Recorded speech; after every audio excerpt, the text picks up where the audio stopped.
In most of our traditional medias, when people want to tell a story, they will establish a narrative structure which is, most of the time, divided in 4 steps. The first one is the introduction, which is, as its name suggests, introducing the characters and setting the story context. Then, the action is rising. This is the development step. After that, some complications appear. Some of them are unexpected. This is the climax of the story called the twist. And finally, the resolution of the previous complications is the conclusion phase. This process is used in video games, for the story of course, but also in terms of gameplay, because the player has to discover and practice the mechanics before understanding them enough to experiment the climax of the gameplay. And after that comes the conclusion, where the player will use these previously learned or mastered mechanics to achieve his objectives. This structure has 2 levels of reading in video games. It can be applied on the entire game as well as inside the game levels individually. This is what we are going to observe today. Hi, I'm Steven and this is Game & Watch.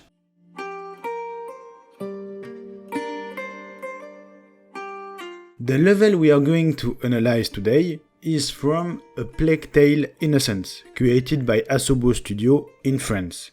And this level is the chapter number 3. But let's talk about the beginning of the game first, which is a very interesting part to analyze, maybe in a future episode. A young girl, Amicia, goes to a hunt with her father, Robert de Rune, and her dog, Lion. She trained to use her sling and to clear different kinds of obstacles. It's the basics tutorial for the player with movement and shoot. Lion started hunting a boar, and his determination has led Amicia to a dark and creepy forest where the boar gets killed and the dog too. Robert de Rune and his daughter return to the castle. Amicia has to talk to her mother, Beatrice, who is taking care of Amicia's little brother, Hugo, because he is special. The Inquisition attacked the castle and killed Robert de Rune looking for the little boy, so the rest of the family must escape without being seen by the Inquisition. This part of the level is the infiltration tutorial. It takes place in the castle the player had previously explored, and he has to get used to the AI's behavior and to the way to get them distracted. Beatrice gets killed, so Amicia and Hugo run away and arrive in a dangerous village where people are afraid of a mysterious disease. These people start chasing the 2 kids to kill them, so Amicia and Hugo have to cooperate even if they will be separated sometimes. During this section, the player will use the sling to knock down crates and he will move them to access other areas. This is the development of the sling mechanic and the discovery of a new part of the gameplay. Amicia and Hugo meet the old woman Clovey, who is going to give them new clothes, and this is the first time the player is going to upgrade his equipment. To save her brother, Amicia is going to kill someone for the first time. It's a very important moment. No, let him go. So that's where you were. No, wait, I didn't want to. Amicia! Hugo! I'm coming! Conrad represents the boss of the village level. It's a big challenge for the player, because it's the first real fight. And this is with all of this gameplay knowledge and the narrative background that the player will start the 3rd chapter, Retribution. This chapter begins with a very explicit composition. The church entrance, where a lot of different elements are placed to guide the player. First, the perspective, which is moving toward to the Virgin Mary statue. The pillars are following the perspective and framing the player's view. Between those pillars, there is a lot of light. The chandeliers are lighting the way, and the stained glasses are creating God rays to highlight the middle of the corridor. The debris are acting like Tom Thumb's breadcrumbs the player will instinctively follow, and Hugo is waiting for Amicia to move. All of this is called affordance, so let's move through the corridor and see what happens.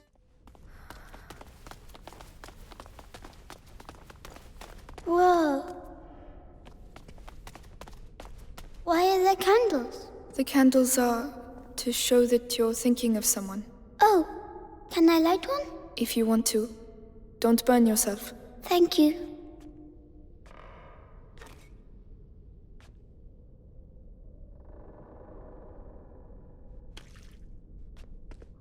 For Mummy and Daddy. Watch over them. This dialogue is, just like the chandeliers, an introduction to the fire and light, which you will see are very important in the game, and this is one of the main themes of this chapter. This dialogue has also a narrative purpose. It is used to develop characters. In this case, Hugo, who is a kid. He is innocent and ignorant. Dialogues accentuate these two aspects. If you decide to explore the sides of the church, there is a rosary. It will trigger a dialogue where Hugo is going to question Amicia about praying. Forgive me for the evil I have just committed. I never... Amicia, you're really squeezing me. Sorry. The barricade on the right side of the church is teasing a danger to the player. Like Amicia said, the barricade is used to stop someone from getting in or out.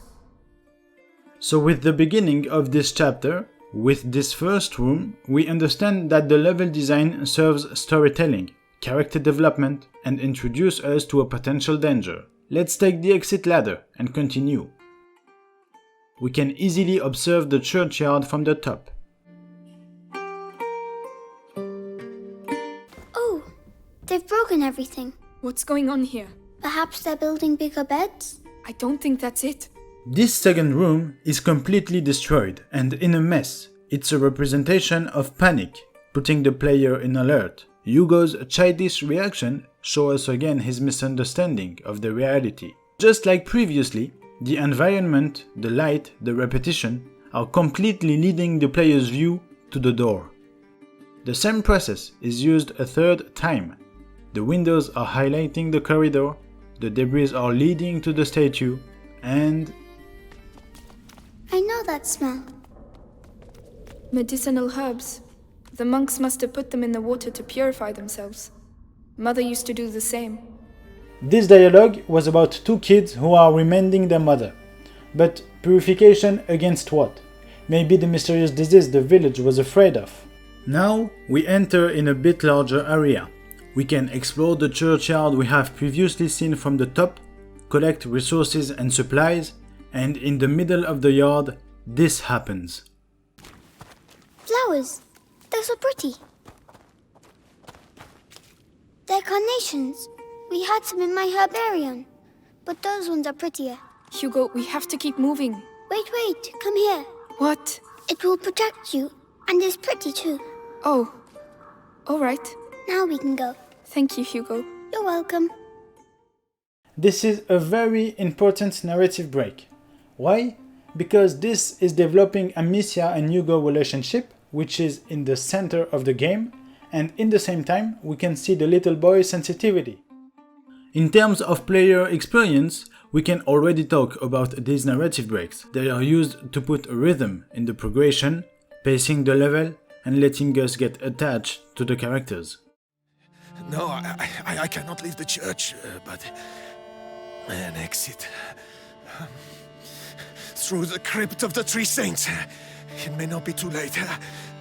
I shall try to put you on the path to Laurentius's farm, but after that, may God watch over you. All seems calm for the moment. Come.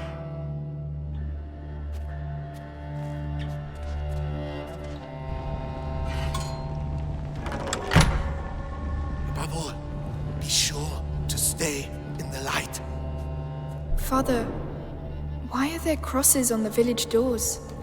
Is it really the plague? It started with bites during the night. Then the sickness spread. First in families, then to everyone. Fever, boils. People started dying. And when we finally found out where it came from, it was already too late. And where did it come from? We're nearly there. Fire is again in the center of the talk. We understand that the light will protect us from the plague, and after that comes a very important cutscene where we can explicitly see the rats, the danger we had lots of clues about. Brother Morel should be here. We are the last two remaining.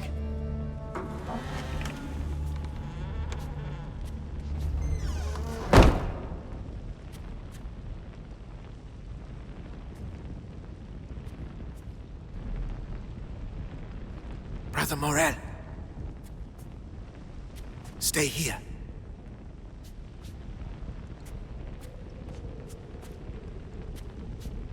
Brother Morel.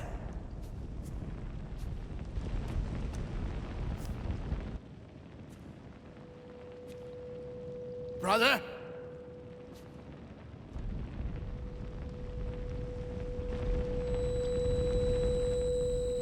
What is the matter? Father?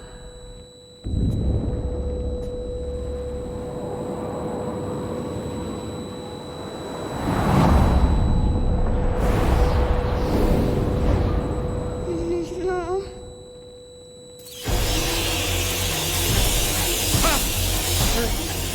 No!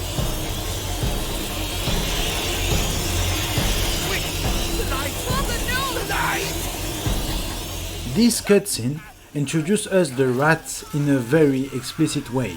We can directly see and understand how the fire will protect us from rats. And even if it's very stressful for the player and if it doesn't look safe at all, the playable situation starts in a safe position, under the light. The player has seen the plague in action with this cutscene and now he is put in situation. Amicia is holding the torch. We just have to move forward and we can observe that the rats are afraid of fire. And we are getting used to the perimeter of effect of the fire. Let's enter. We have to get back outside, Amicia! I know! From now on, each room is a new gameplay situation based on the fire mechanic. This is the development phase. Calm down. There's a torch holder. We'll still have light. But then what? We'll find something. The first obstacle is not dangerous because there is enough light. After that, the player will encounter a new situation. He will have to resolve it in 2 steps. First, take the wood stick, then turn it on before moving. This is a more dangerous situation because the fire is consuming the stick, so the player must hurry, but he has ample time to cross. Consumption is slow. This is more a stressful situation than a dangerous one. Music and sounds are also used to make the player feel oppressed. And we arrived in front of the Crypt of the Three Saints. We can directly see them. Amicia, the 3 statues! The Crypt of the Three Saints. It's the exit the father spoke of. Oh, we have to find another way. Let's follow the light and enter in the room. Come on, I'll help you. Yes. The next room represents a new situation. The path is blocked and we have to find a way to pass. This new situation is mixing the slingshot, which was introduced at the beginning of the game and developed in the village of the previous chapter, with the use of fire. The sling can be used to drop burning objects on the rats and it will make them run away.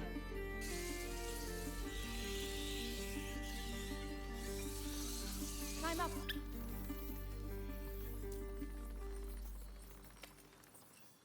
On the top of this room there is a ring to shoot. It will make the chandelier swing, so the player will have to time his moves with the swing. It's more challenging and more dangerous for the player, and it's a variation of the previous situation. From the top we can see an optional room where Amicia can collect some supplies, but to enter this room the player will have to take some risks, and he will have to be enough synchronized with the swing of the chandelier. And because the player takes a risk, the room represents a reward with resources and supplies, and the timing challenge is encountered a second time to exit the room.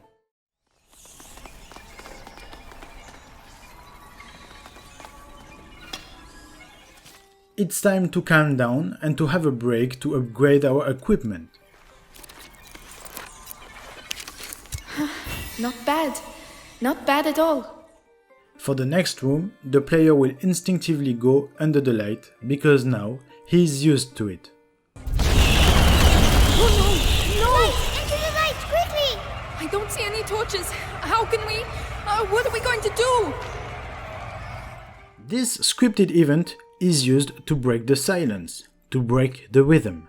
It's the moment to introduce to the player another way to scatter the rats, by using some meat. We arrive on a bridge from where we can see the three saints. Down there! The three saints! The statues give us another point of view. This is a landmark for the player and for Amicia and Hugo too. Alright, let's be careful.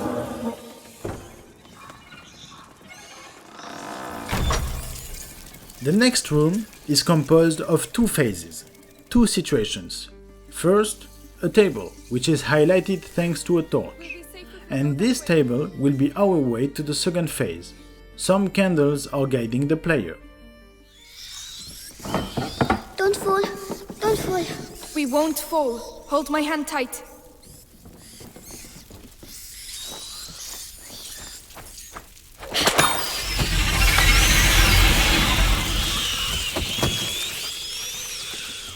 That torch. There's a hole in the grating. I'll lift this up. Can you get the torch? Yes. It's heavy. Hugo, hurry up. Come on.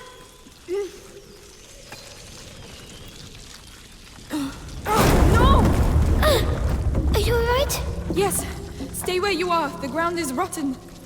Amicia, how am I going to get back? We'll find a way. Don't worry. As long as you have the torch, you'll be safe. But what about you? We'll move together. That way, the light coming through the grating will protect me too. Ready? Ready? Here we go then. Slowly. And secondly, Amicia and Hugo are separated, and the objective now is to move in the same rhythm as Hugo. The player is set in a situation of vulnerability. Yes, there are too many rats on my side. And when she has the torch again, the player can decide to explore the rest of the room in order to find some resources, or just to follow the main way. Quick now. Hugo! What's going on? Hugo! Talk to me! Come on! Come on! This dialogue accentuates the player's feeling of stress. This is also a way to give more importance to the next room and its challenges. There is also an optional room on the left with a lot of supplies.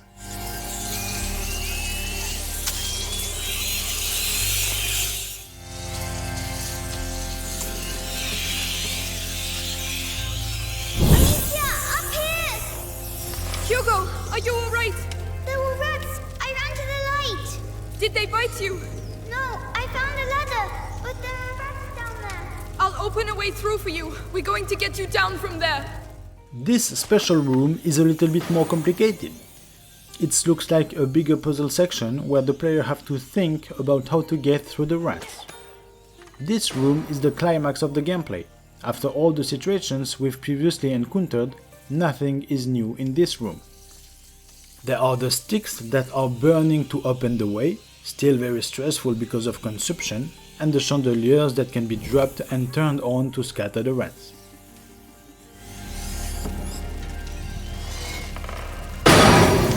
Perfect. Thank you. The objective here was to open the way to join Hugo and get him to the exit. Ready? You can come down now.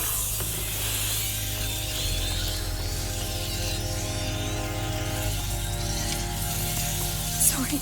I shouldn't have left you alone. It's too risky. That's alright. You can come now. Yes, yes.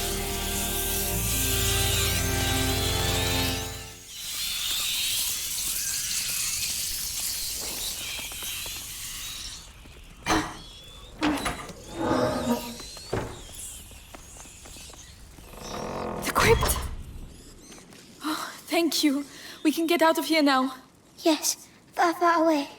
The exit leads us to a safe area where Amicia can collect supplies and upgrade her equipment. This area is next to the crypt entrance, and the three saints statues are again our landmarks. Apart from the religious aspect, the three saints are for Amicia and Hugo the representation of hope, because the statues are linked with the entrance of the crypt, which is their objective to go far, far away from the church. Should we go anyway? Yes, we've managed to get this far. We'll be fine. Just stay close.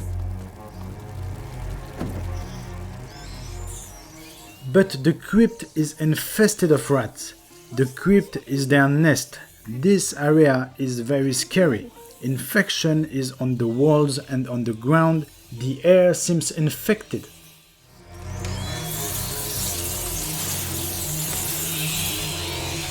Alicia, you mustn't touch the walls. Yeah.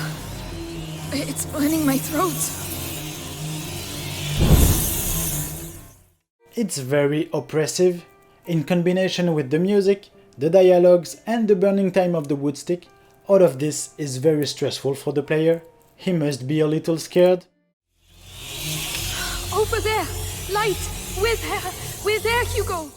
The lighted corridor is the exit. It seems safe. The player will instinctively go towards it. And here is the climax before the end of the level.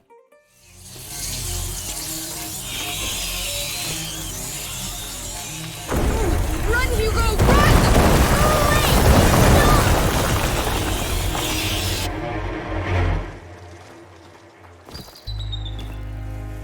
We did it. We did it.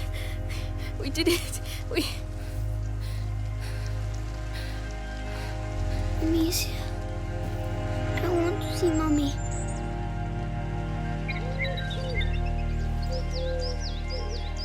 I don't want her to be dead. Hugo. I want her to come back. The final cutscene is the externalization of fear, the relief of Amicia, Hugo, and the player, the representation of sadness. The kids are missing their mother. It's a new step in the development of their relationship. In terms of narration, this is the first appearance of the plague, the disruptive element that killed Lyon at the beginning. This chapter makes Amicia and Hugo closer. It helps to develop their relationship. And in terms of gameplay, this is an introduction to the fire mechanic. We have understood that fire is the solution against rats. The fire is used in several and various situations. This is the development of the mechanic. The twist is that it can be used in combination with the sling. And we conclude in some very stressful and dangerous situations that are explaining to us that fire and light in general is synonym of hope, even if we have already understood that as things progress. All of these elements are serving the player experience. Just like the characters, he's going to feel a large panel of emotion, fear, sadness, stress, relief, etc. He's going to get attached to the characters, and it's also a way to make the player involved in the game. And it was my analysis of Retribution, the third chapter of A Plague Tale: Innocence, and we have seen that it's a very important level. I hope you liked this analysis we've done together. Feel free to discuss about it in the comments below, and I can't wait to have your feedbacks about it. Thanks for watching, it was Steven, and see you in the next episode of Game & Watch.